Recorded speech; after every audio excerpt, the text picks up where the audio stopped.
Welcome back, everyone, to Suzerain, or Sovereign, or whatever, however the fuck you pronounce that word.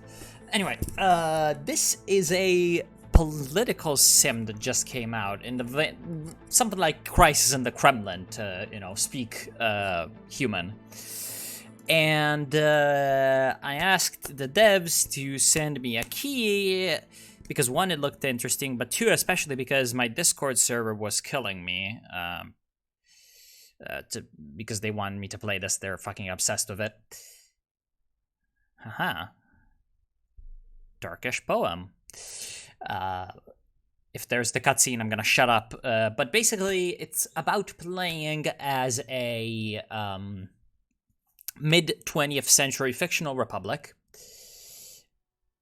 called Sordland. Now, here it's called Kingdom.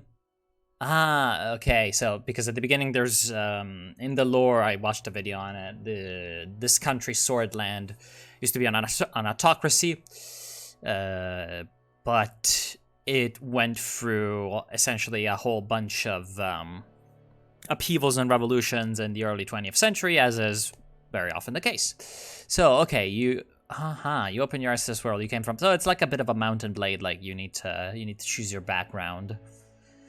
Let's be middle class because, of course, it's always the greatest.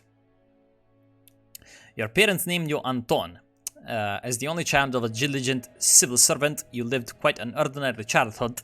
Life was not bad. You were lucky enough to attend a well-known public school. Damn, look at that! Look at that background.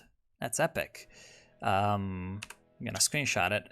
But freaking fight broke away at the Rain family home, which is, I'm Anton Rain. These made you feel uneasy. The years passed. So this is 1908.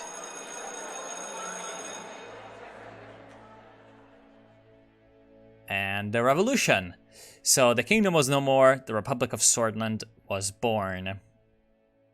So either I did not fully understand, I was happy that I had the day off, or I was somewhat worried.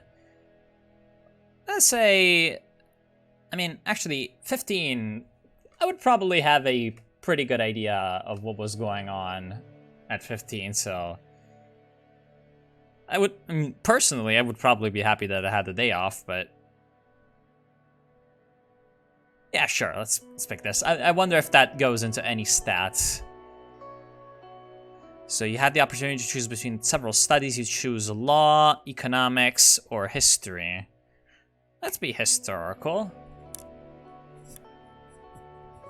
During the first year, you attended a lecture with David Vichy. He was a well-known diplomat from the Foreign Ministry and the son of the president of the First Republic that we're talking about now. After observing the hall in silence, he explained why realpolitik is important for a successful foreign policy. He argued that a strategy based on practical and material factors would be much more successful in reaching Sordland's ambitions. You agreed in principle, you questioned what you were being taught, or your only concern was passing the exams. Let's say I agreed in principle, because the realist school of international politics or whatever. Anyway, on May 22nd, 1927, soldiers entered the campus in the evening ahead of the first election. Many were in shock as the uniformed men created a security cordon and started arresting the teachers. A group of students started protesting this event. Along with your best friend, Peter Vector, you decided to protest.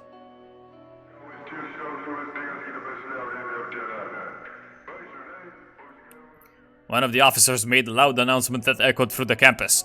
General Yuderin has declared martial law in order to restore the administration. Please stand back and disperse to your rooms. And the soldiers charged.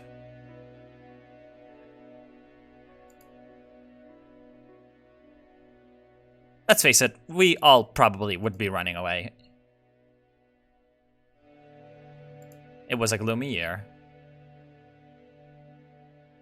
The coup split the students into two groups and caused frequent fights. Torture and imprisonment of any opposing voice became a daily routine in Deir, our little town. You didn't want to stay idle and decided to join a human rights group, a student council, a political debate group. Let's do debater epicness. So the dozens of debates helped you hone your oratory skills while also helping you grow your network. Even though the debates were pretty heated between different groups, you all grew from sharing ideas. Liberalism. In one of the meetings, Petr introduced you to one of it. This is not a Slavic country, but I'm used to doing funny, racist Slavic accent, exaggerated. To one of his friends, Monica, who was a volunteer for the Sordland League of Women, you were immediately attracted to her intelligence, her beauty, or her diligence. Let's say her intelligence, because let's hope that she's actually intelligent. Anyway, the politically charged environment led you to join the Red Youth, the Young Swords, or stay away from any political organization. Now, in these kinds of games, I usually tend to play more the sort of radical socialist kind of thing. Let's try a little bit more nationalism. The Young Swords. The radio relayed that the communist general Ricard surrounded Suzerain and his troops, demanding that they surrender. They refused, and heavy fighting broke out across the country. You just couldn't believe it. The army was fighting on themselves, and Sordland plunged into chaos. So this is the Swordish Civil War after the coup. So this is what I'm talking about. This is all the background information that we're given. Ricard's sudden attack caused more bloodshed. He seemed different compared to the fascist Suzerain. In your opinion, however, he was more of the same. So you participated in a protest march. You were shouting, "One nation, one system, one people," or "End the chaos, we want stability. United we stand, divided we fall." Considering the nationalist sort of swing, maybe one nation, one system, one people.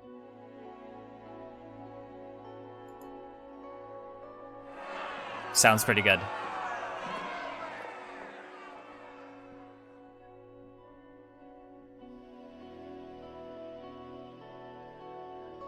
Okay, so fight or massacre is about to happen. Let's say, because of course, we're older now. We know what the fuck's going on. Oh, tank. In the chaotic moment, you saw a young girl about to get run over by the tank. Oh no, it's gonna be like you run to save her or you warn her. Let's try to save her. But you couldn't reach her in time, and she got Tiananmen squared. So the clash has escalated into a full-blown civil war. The horrors made you isolate yourself for a while. Monica helped you cope, and love grew between the both of you. However, it was a difficult time for love. The chaos must end.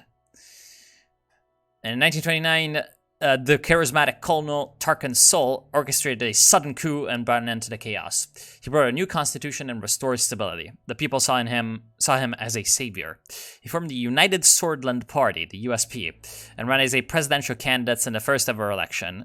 I suppose I voted for United Sordland Party because, we were there against both the evil commies and the tyrant.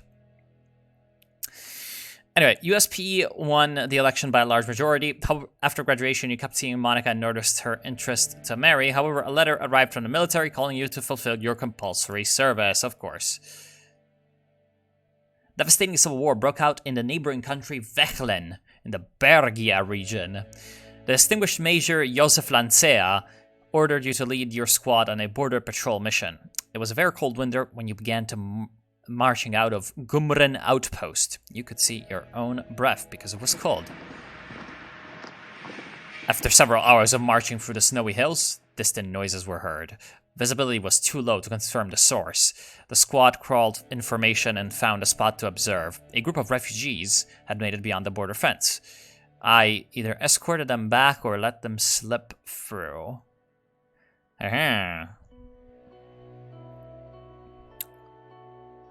Let's let them through, because I'm a massive nationalist. I believe they can have a better life in Sordland. After the patrol, Major Lancea arrived with anger and immediately relieved you of her command, calling you a disappointment, because one of my squad members had reported on my action. Oh, okay. My duties ended and I went back to civilian life. Okay, so we marry, and then I work hard to secure a high-paying job at the governing United Sordland Party. It was much more difficult to start your career on a good foot because of the refugee incident, but you still managed. Work for the ruling party, because work for the ruling party was the easiest path to power. Financial compensation was too great to pass up, or it was the best opportunity to change the country for the better. Let's do the change the country for the better, I suppose. So, I am the foreign policy assistant to one of the more experienced members of the assembly, the parliament. You worked long and hard, staying late at work, reviewing dozens of foreign policy plans. I was climbing the ladder. Seoul strengthened the republic by removing the institutions and symbols of the former kingdom from society. Things were looking up for the country as the massive economic boom continued, and people were the happiest they had ever been in a decade. Election time then came, and it was decided that Tarkin Seoul would be elected once more.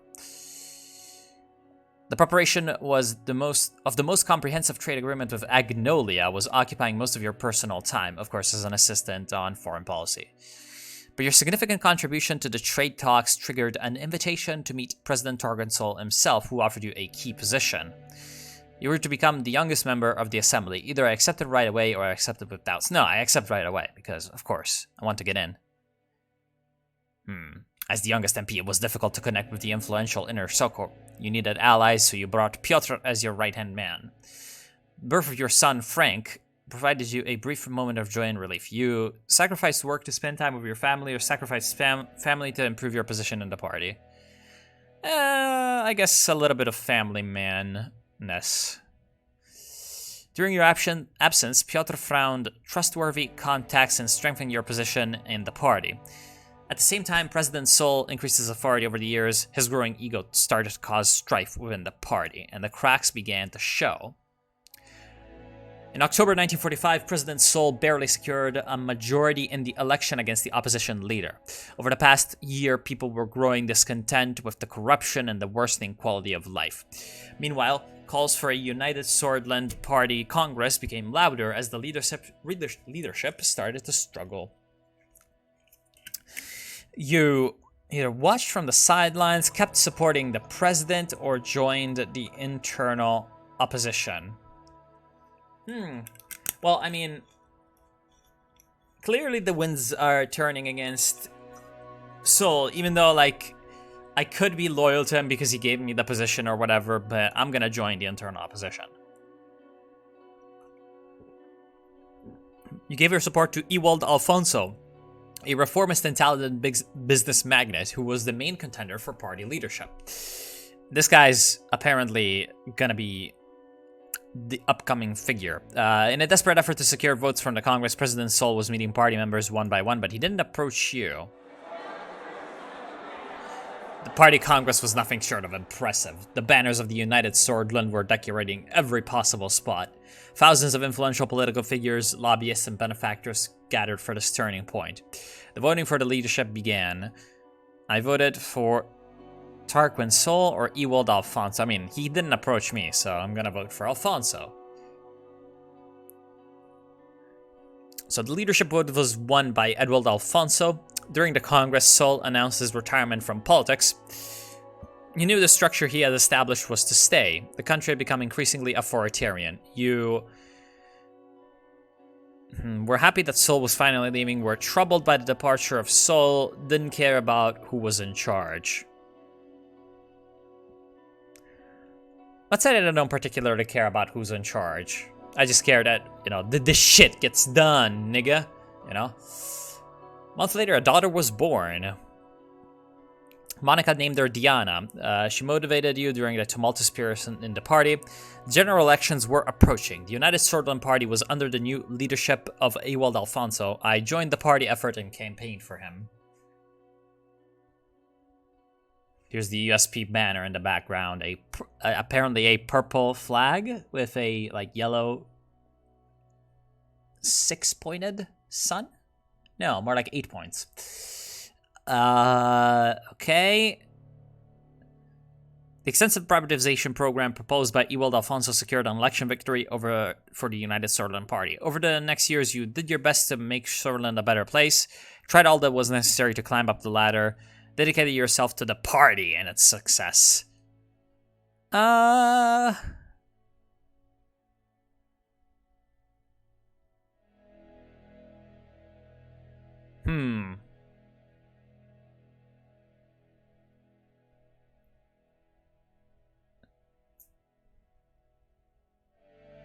This is a pretty difficult choice.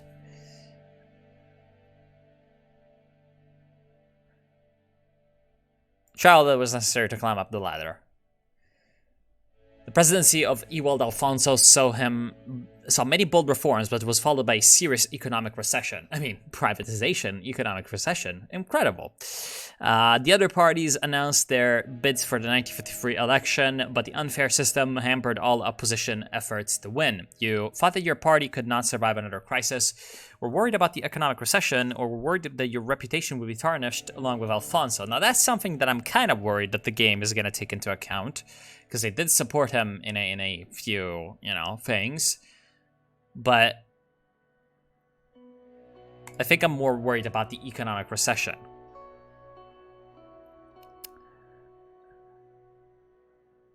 Together with Piotr, your presence in the USP grew, and you became the face of a growing new wing in the party. You effectively took control of the leadership as President Alfonso lost control of the country. The moment had come to make a move. You blamed Alfonso for the crisis on television, bribed and extorted Alfonso's inner circle, or advised Alfonso to step down.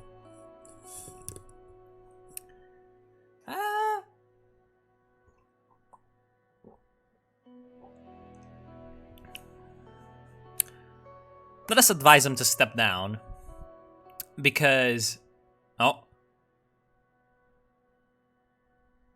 Okay, so he didn't take your advice seriously and started to reshuffle the cabinet. Most of his inner circle abandoned him. Your diplomatic attitude made the party vote you in as the leader. Following this, you announced that you would be running for president in the general election with Piotr as your running mate. It was your turn.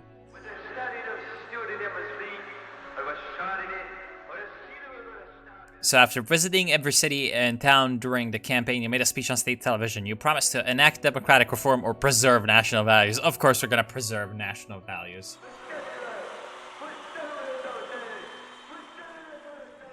Great nation of Sordland! Due to the incompetent leadership, enemies both internal and external are influencing our glorious nation. Today more than ever, we need to unite under one flag and protect our values. Greci Sordland! Of course.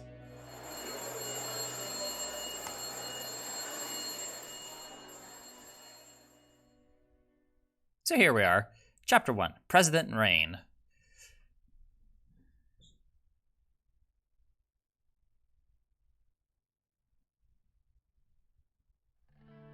So, that was a long background, actually. I mean, it gives us a pretty good idea of what's going on right now. Okay, so as Anton Reign, I do like the graphic style, though, actually. I really, really enjoy this. We have made many promises to the people of Sordland in order to gain their votes. They must be considered very carefully. So obviously, if I don't maintain the election promises, it's going to be not the greatest for my popularity, I suppose. So Sordland's economy has been based on a planned doctrine since its formation until the former president, Ewald Alfonso, enacted free market reforms. Now the country finds itself between two different economic systems. I'm going to promote the planned economy. The intensifying global rivalry between capitalist Arcasia in the west and communist United Contana in the east is opening new diplomatic possibilities. Sordland could take steps to align itself closer to one. Now, I kind of want to do kind of like a Tito / Nasser, sort of more non-aligned, like sort of almost Kemalist, nationalist,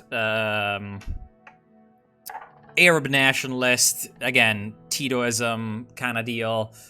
So what I want to do is I want to try to stay sort of neutral in the in the Cold War. Because again, this is set in a fictional universe in 1954, but it's a fictional universe that's very, very reminiscent of our timeline. It's a strange, real world where basically it's like in the Ace Combat franchise. Basically, the world is just geographically completely different, but historically, it's, and economically and technologically, it's mostly the same. So, immigration. In recent years, Bludish Vexek and Agnolian immigrants flocked to Sordland due to relaxed immigration laws enacted by Edward Alfonso. As a result, tension between swords and immigrants have been increasing. I want to keep immigration relaxed, because maybe getting all those gastarbeiters is going to help the economy. Anyway, we've also promised to focus on a certain extensive subject with our first term. The people expect us to solve the negative situations within this topic while providing an overall improvements to the related policies. So health, education, law enforcement, and the military. Okay. So worsening difference between urban and rural hospitals, and the life expectancy has dropped.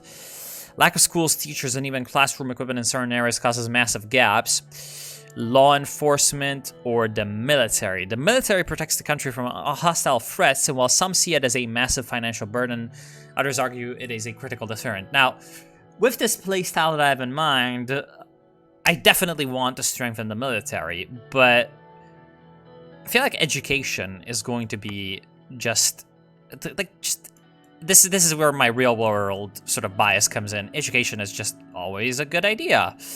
Are you sure about your decisions? Yes. Okay. The die was cast, and there my story began. In this instance, the Maroon Palace. Oh my god, but this see, I'm used to, in these kinds of games. I'm used to, like, just absolutely, basically 20th century interface. Like, interface that's just not up to snuff. This is pretty good. I like it. So the Maroon Palace is where the executive branch of the Swordish government is situated, so... The Maroon Palace stood on the famous Hill of Pride. It was named during the declaration of the Kingdom of Sordland, when thousands of countrymen started proudly singing the new anthem. So basically in the capital city, where I guess the first declaration of sovereignty of Sordland happened like 200 years ago or so. Had a way of knowing what future awaited me there. I looked at my family, my son and daughter, Frank, okay, and Diana, were next to Monica, my wife. Her eyes were glimmering with pride. Then I turned towards the key people who made it all possible. Of course, each individual was promised an important position in my cabinet. As my thoughts faded away, the reality of the situation dawned on me. Ursa Hawker, the Chief Justice of the Supreme Court, was waiting for me. Okay, so Sordland has a Supreme Court that, as far as, like, from what I remember, it's actually very, very strong in terms of its, like, in terms of the way the checks and balances between the three powers work. The legislative in this country is relatively weak. The presidency, the executive is very strong, while the Supreme Court, the judiciary, is also strong. So, he joined the USP, was appointed by Tarquin Sol. So he was known to have close ties with Tarquin Sol. Okay.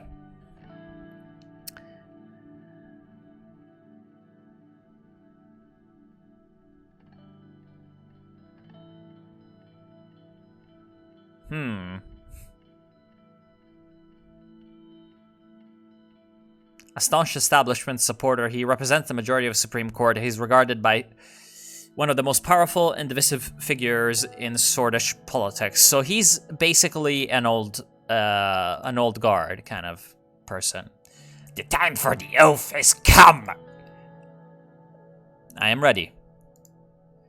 Please repeat after me. I do solemnly swear, blah, blah, blah. I do solemnly swear that I will respectfully execute the office of the President of Sordland, and to the best of my ability preserve, protect, and defend the Constitution and the people of the Republic of Sordland. You may now deliver your inauguration You may now deliver... I forgot that I was supposed to do the voice. You may now deliver your inauguration speech, Mr. President.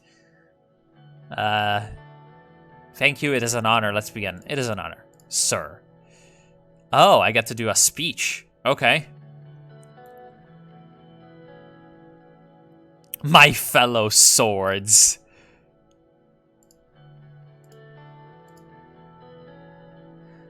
The idea of unity, the current dire situation, change, and hope. Let's talk about current affairs. Our people suffer in this situation. If we stand together, we repel the issues that plague us, our capabilities.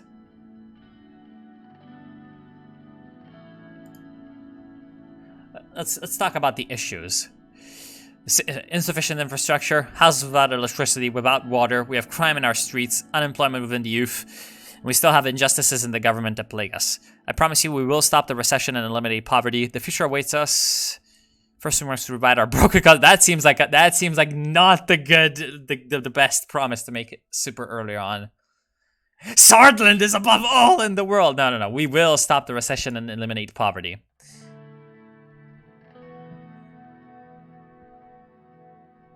It is now time for a united and powerful Sordland once again. Raise fist, wave, enjoy the moment. Let us raise our fist. Which triggered a huge applause.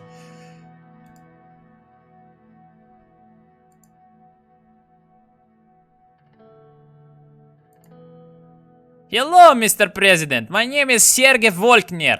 I am probably an immigrant. Oh no, he's actually Sword.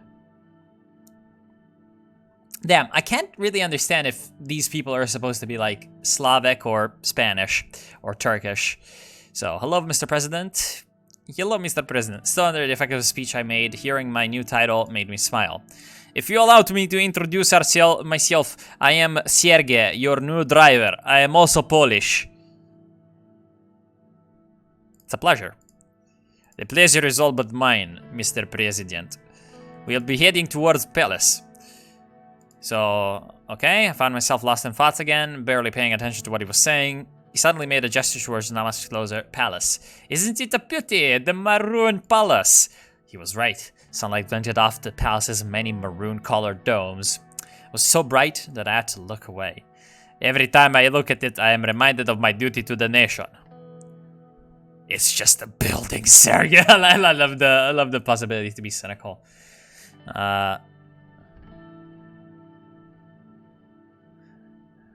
We all owe a great debt to the men who led the country from here.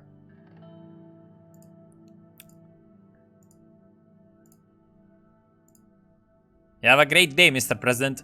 Amorgna Vescore. He referred to the famous Swordist phrase from the times of revolution. Amorgna Vescore Vecternsida, which meant morning will come, victory is close. Oh, so it's like Asaira. You know, basically it's... Asaira was like this French revolutionary slogan, which means like, it's all fine. It's all gonna be fine. So, okay, morning will come. Amorgna Vescore Vecternsida. The victory is close. Vecternsida.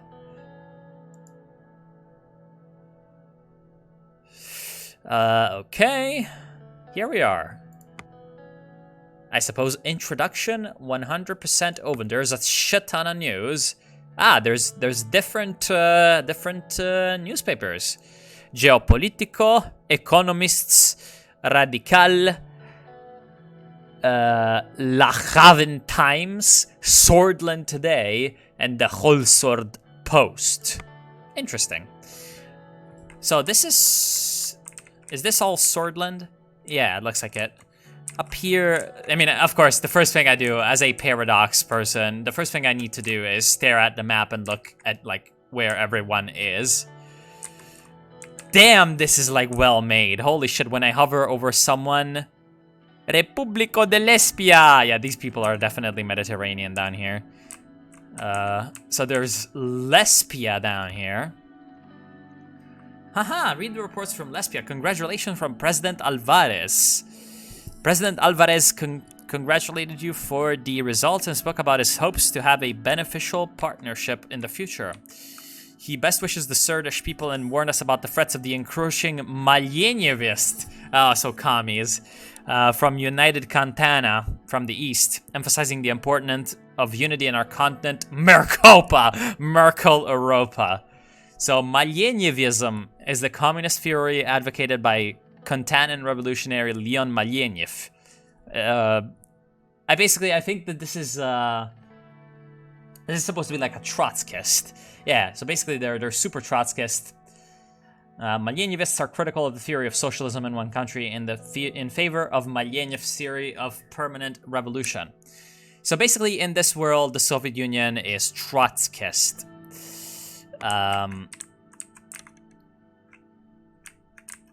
Although I don't see where the Soviet Union, Kontana, is supposed to be. Konstytucja of Republik de Sordland. Esperanto? I'm detecting a bit of Esperanto in this language. Okay.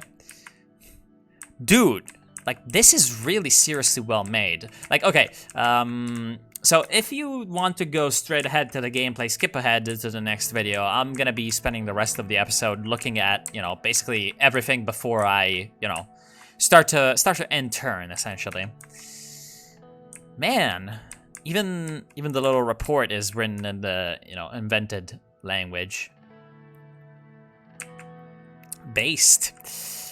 So yeah, this is Lesbia. Lesbia is a wealthy damn, this is like really good interface. Is a wealthy country located at southern Markopa along the Western Sea. Its capital, Perla, the Pearl, is world-renowned and welcomes millions of curious tourists every year. So it's a tourist country. Man, 79 million people, so it's actually really populous. Like, for 1950s, 79 million is a shitload, actually. Not even Germany had that much in the 1950s. Even though culturally more social and politically liberal, the recent government in Lesbia has begun to turn away from openness. It promotes isolationism and protectionism. It is a member of ATO, which I think is like the NATO of this world.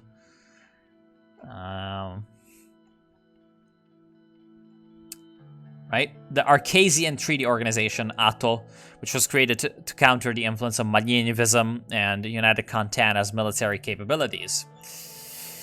It is also a member of the Organization of Markopan Economic Development, OMEC, and a member of the Alliance of Nations. What is the Alliance of Nations? Ah, so it's like the UN. Okay. Okay, I see. GDP, 982 billion LLs. Lesbian lira, probably. Fortune, strength, liberty, relations are neutral. It's a presidential republic. Huh, I wonder, can I see, like, my own statistics? Codex.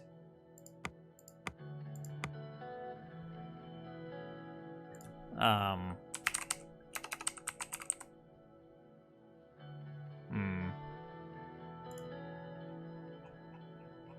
I see, like, how many people Sordland has? What is the GDP of Sordland? Doesn't look like it. I can see it for the single provinces. Damn, that's loud as fuck. Yeah, I can see it for the single provinces. Not for the entire country, though. Sad. Okay, so that's Lesbia. Then west of the Lake Mizzen and Lake Zen, we have the Republic of Velen. So obviously, you know, congratulations. Signaling a desire to normalize the diplomatic situation between the two countries. So, President Smolak. Oh, he's like a Polish German. So Vechlen. Vechlen is a fragile country in the mountainous areas of western Markopa. It is widely known to be the origin of the Nurati religion and contains many important shrines. The Vechsek people are extraordinarily hospitable despite the lower living standards. Civil rights and political freedoms are somewhat limited due to strict government policies focused on a stability agenda. Wait, wasn't this the country that had the civil war in the introduction? Yeah, that is the country west of the mountains that we were, you know, sort of dealing with earlier on. We are neutral, but we are apparently in a... I'm gonna read this more thoroughly off screen because I feel like I feel like if I read through all these things, I'm gonna be actually much more useful in game. Anyway, these guys are definitely a lot smaller. The Vechlin Zloty are 126 billion, 17 million people, so it's a much smaller, less relevant country. Then we have the Kingric of Rumburg. So it looks like a kingdom. Fear God and honor the Queen. A kingdom of Germans, essentially, probably. Rumburg is a vast kingdom located in the cold north of Marcopa. The territorial issues surrounding the country would give it a bad reputation. Oh, so we have a bad relationship with them.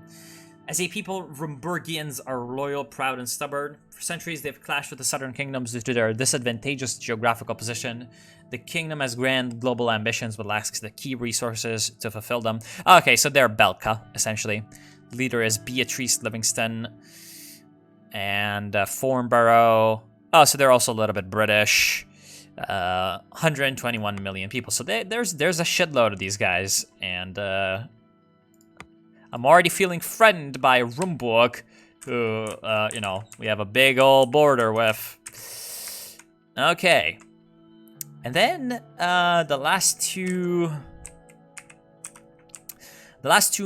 immediate neighbors are Agnolia and Valksland. So Valksland also congratulated the Swedish democracy for the successful election and warned us about the threat that Arcasia's glowing influence poses in eastern Marcopa. Okay, so these guys are pro-democracy, but I see a little bit of reefs and, you know, socialist heraldry. So, yeah, they're the Democratic Republic of Valksland, so it looks like they are a sort of more socialist-y. Ah, okay, so Valksland is an influential country located off the east coast across the Marquian Sea. It is an island nation and a major naval power to be reckoned with. Valkslandians and their language Valgian have spread around the world because of their colony. Oh, so they're Britain. So they're literally just the UK. After the Malyenivist Revolution of 1901, all traces of the empire have been removed. Valksland is a member state of the CSP. Is the CSP like the Warsaw Pact? Wow, their president is literally Chancellor Heinrich Hegel. Of course.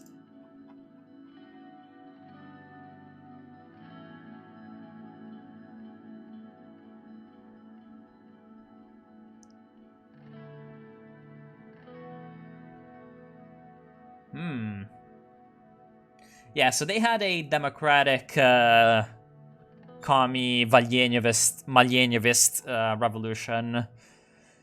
Reorganized the People's Party and distanced it from Malyenivist lines. He promoted what he called Valkslandian socialism. So, yeah, they're, okay, so they're a little bit more Juche, I suppose.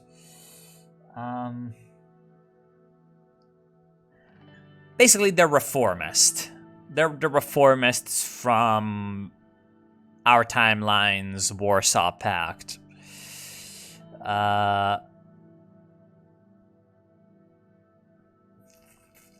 Okay.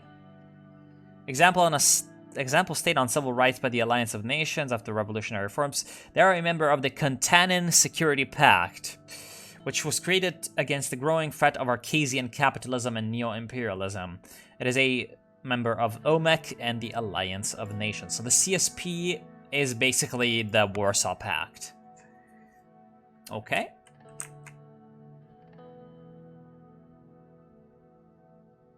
I see. And then we have, for last, we have Agnolia. So congratulations from PM Van Hurten. Oh, they're Dutch. Oh, no, no. Oh, no, I can already see the word trade. Oh, no, they're gonna try to impose some kind of ridiculous trade deal on us, like, instantly. Anyway, so they just want trade, I think. I get the impression that these guys just want trade. So the Republic of Agnolia. Agnolia is a merchant nation located on northeastern Marcopa along the Marquian Sea. Who would have thought? It's famous for its massively crafted ships that sail many seas. Agnolians themselves are known to be very introverted. The country has long been under the shadow of Sordland while suffering territorial pressure from Rumburg to the west, leading to the rise of the powerful democratic movement focused on change. We have good relations. They only have 11 million people. But to be honest, I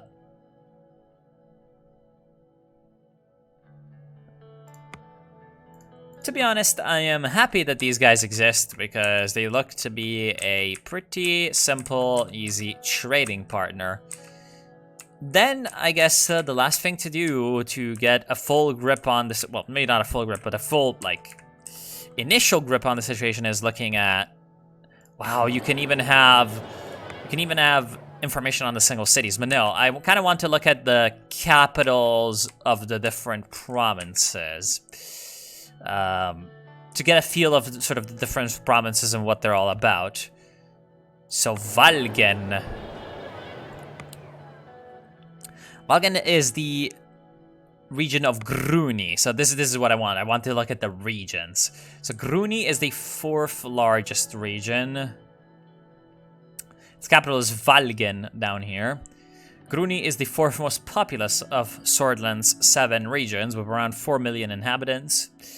Gruni has one of the most vibrant economies of the regions of Sordland, just behind Greater Holsord, which I suppose is the capital region. It's home to many farmlands, vineyards, and factories. So I guess this is the small business capital. It's kind of like the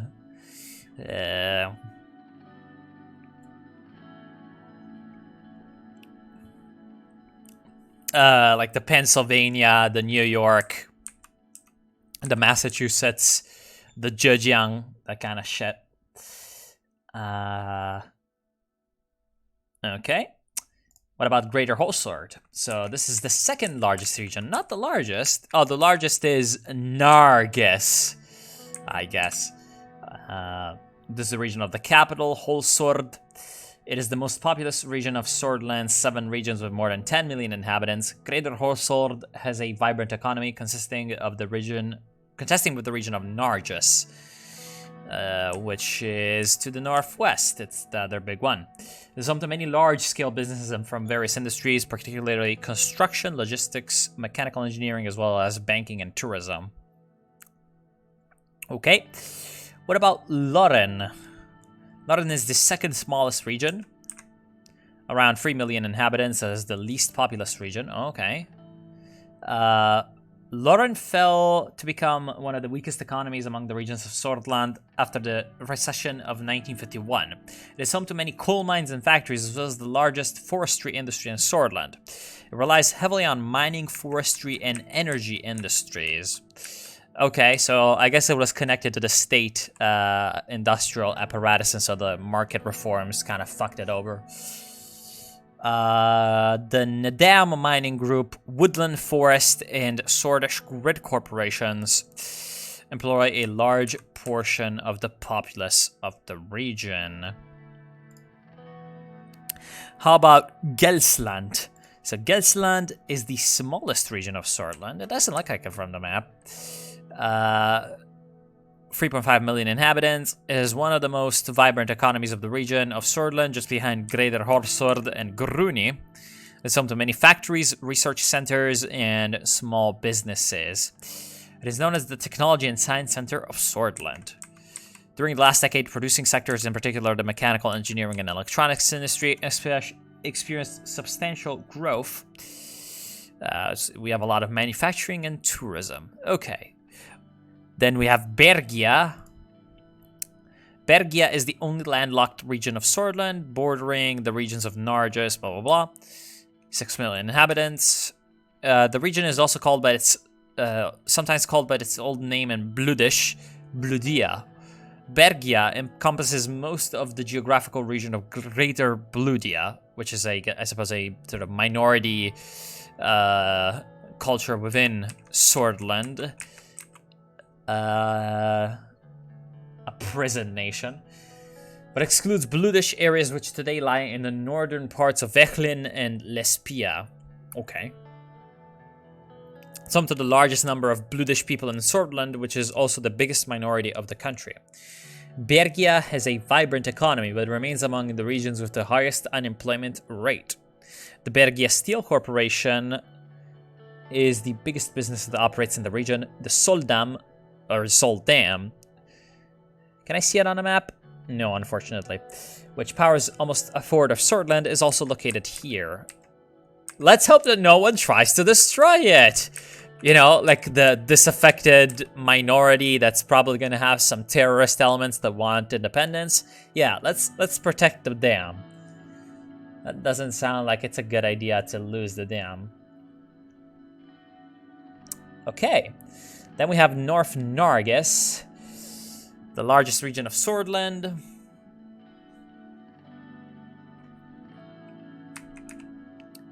And we border Rumburg. The capital is Lachaven, which is regarded as the economic center of Sordland, so this city over here. So 5 million inhabitants, the most vibrant economy, because Lachaven is a trade center.